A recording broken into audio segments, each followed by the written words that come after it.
Welcome to part 29 of the Basic Training Booster Pass Edition. Today we're going to cover everything you need to know to play Bangkok Rush on 150cc.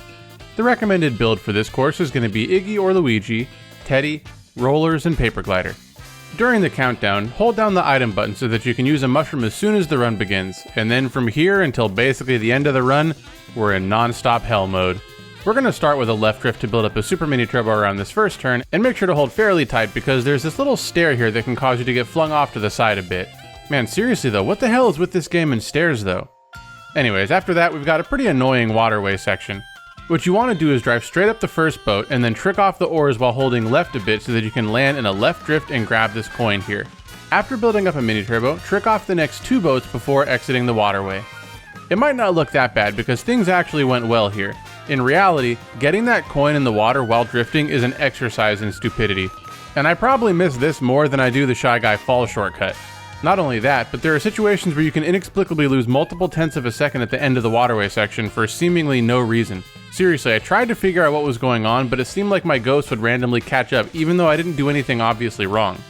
Anyways, after the waterway, mini turbo the left turn, super mini turbo the right turn with a wide drift to get close to the wall, and then do a left hop into a wide left drift.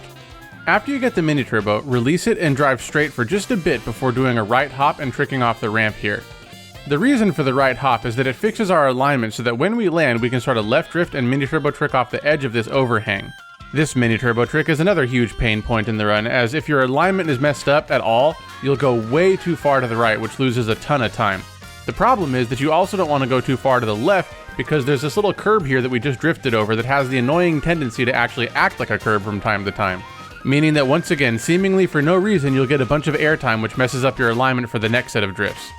For the end of the section, there's not much to talk about aside from just watch what I do, because the extra hops help to fix your alignment a bit. On the final turn of this section, we're going to mini turbo and then start a right drift before moving on to lap 2. But be careful because this curb that we just drifted over also has the annoying tendency to act like an actual curb from time to time. For this right drift, make sure to hold wide for pretty much the whole time so that you can build up a super mini turbo without running into the wall, and then after you get it, do 2 left hops before starting another right drift. It might seem kind of obnoxious, but the point is that we want to go into this little cut on the right, and the 2 left hops allow us to do this safely while giving us enough space to build up an ultra mini turbo. Follow that up with a mini turbo, and then when going into this right turn, hold wide the whole time. You want to build up a super mini turbo here, but if you try and tighten up at all, you're just going to screw up your lines, and you might not even be able to build up the super mini turbo, which is what happened to me here.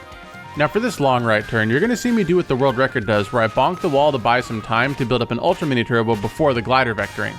I wish I could say that I actually intended to do this, but it was a total accident because I found that strategy to be really inconsistent, so what I'd suggest is just to mushroom through the grass and then build up a super mini turbo instead. Now you're going to be tempted to go to the left here to grab your last coin, but don't do that because there's a pretty cool mushroom shortcut you can take here by gliding over this fence. Make sure to land a little bit early though so that you can take a tight line when coming out of the turn. Then just drive straight for a bit before starting a wide left drift and grabbing coin 10. You're going to be tempted to tighten up a bit, but don't do that until you're already in that little cut before section 3.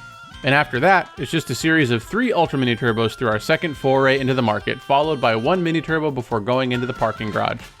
Now the strategy I use is fairly slow compared to the world record to be quite honest. We're going to ultra mini turbo and then wait to release it until approaching the final turn, and then just start a right soft drift off the ramp so that we can build up a mini turbo before landing on the umbrellas below. These are bounce pads, so if we release the mini turbo just before tricking, we'll get a super bounce. What I do is hold left when doing the super bounce to widen my line a bit so that I can land on the track below and build up a super mini turbo before going up the stairs. I then go up the overpass and do a couple of mini turbos before going down the stairs on the other side. For this final drift, make sure to hold wide so that you don't run into the wall, even though once again you're probably going to be tempted to tighten up a little bit. Now that's it for my strats. Let's talk about the world record a bit. They use the more mini turbo friendly build of Birdo Scooty, which allows them to do a lot more fancy strategies. For example, you can see how different their waterway looks than mine, with extra mini turbos being built up all over the place. They also do a mini turbo trick off the wooden ramp before going into the overpass section. There aren't too many other major differences between my run and theirs except for the super bounce bit. What they do is intentionally tighten their line so that after the first super bounce they land in a right drift off the purple umbrella to get another super bounce. I found this to be incredibly precise and was unable to figure out both how to get enough airtime off the second umbrella and avoid the gigantic telephone pole on the right, which is why I use the slower strategy that I talked about earlier. Anyways, that's it for the strats. Let's talk about the track a bit more while checking out my current personal best.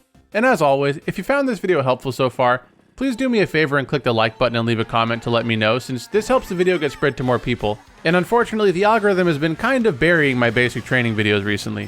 Thanks for the support though, I really do appreciate it. Now, Bangkok Rush. I'm gonna be honest, I had a really hard time putting this video together. Not in terms of actually getting a run, but just finding the motivation to actually put the video together. One problem is that I just got off the hell gauntlet that was DK Summit and Yoshi's Island, and this course has just enough jank that I found myself getting overly frustrated with it, even though it's not nearly as bad as either of those. The other issue is that the city courses are just kind of exhausting, to be honest, because it's basically like having to learn 3 tracks instead of 1. And between the Waterway bit in Section 1, the first mushroom shortcut in Section 2, and the super bounces of Section 3, there's not really a lot of downtime, unlike something like Yoshi's Island where the annoyance is really contained in just one part of the track. What I'm trying to say here is that Bangkok Rush is an okay course. I wish there was a bit more in the way of shortcuts or something, because I'm not really a huge fan of tracks where you have to build up a bunch of mini turbos on long straightaways, but it's whatever. And I bring this up because you can kind of tell that I phoned it in a bit here with my refusal to learn the double super bounce strat and the messed up mini turbo at the end of Section 3. But begrudge me not a single jank run in more than 80 videos that I put together so far, because I did spend a boatload of time on the last 3 Wave 4 courses to make up for it, so I hope you're all looking forward to that.